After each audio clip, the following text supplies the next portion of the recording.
இயக்குனர் ஷெரீப் இயக்கத்தில கே.பி. பாலா, நமிதா கிருஷ்ணமூர்த்தி, பாலாஜி சக்திவேல், அர்ச்சனா உள்ளிட்ட பலரது நடிப்பில கடந்த 5ஆம் தேதி வெளியான திரைப்படம் தான் காந்தி கண்ணாடி திரைப்படம். இந்த திரைப்படம் தற்போது வரைக்கும் பாக்ஸ் ஆஃபீஸ்ல லாபத்தை ஈட்டி தந்திருக்கு தயாரிப்பாளர்களுக்கு.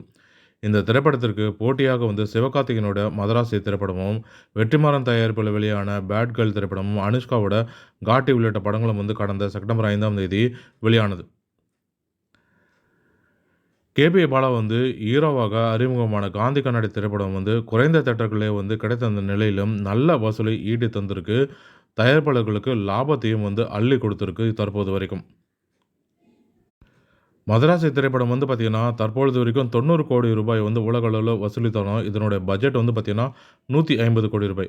ஆனா, காந்தி கண்ணாடி திரைப்படத்தோட மொத்த பட்ஜெட்டுமே பார்த்தீங்கன்னா, ரூ. 3.5 தான்.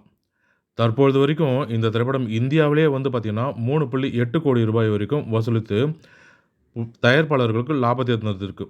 உலக அளவுல பார்த்தீங்கன்னா, தற்பொழுது வரைக்கும் அதாவது 11 நாட்களுக்கு மேல ஆகிறது. தற்போது வரைக்கும் பார்த்தீங்கன்னா, உலக அளவுல மொத்தமாக இந்த திரைப்படம் ரூ. 4.27 ஆக மொத்தம் இந்த திரைப்படம் தயாரிப்பாளர்களுக்கு நல்ல லாபத்தை ஈட்டி தந்திருக்கு.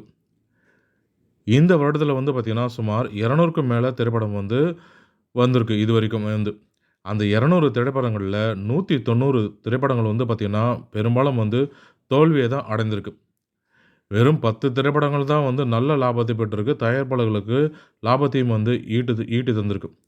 அந்த திரைப்படங்கள்ல அதிகமான திரைப்படங்கள் எல்லாமே பார்த்தீங்கன்னா, குறைந்த பட்ஜெட்ல எடுக்கப்பட்டு அதிக லாபத்தை ஈட்டி தந்திருக்கிற திரைப்படம். அந்த வகையில காந்தி கண்ணாடி திரைப்படமும் தற்பொழுது அந்த லிஸ்ட்ல இணைந்தும் இருக்கு.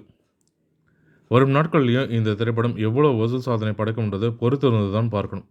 மேலும் தமிழ் சினிமா தொடர்பான சுவாரஸ்யமான தகவல்களுக்கு ஆர்என் தமிழ் சினி கலாட்டா யூடியூப் சேனலை பார்க்கவும். நன்றி, வணக்கம்.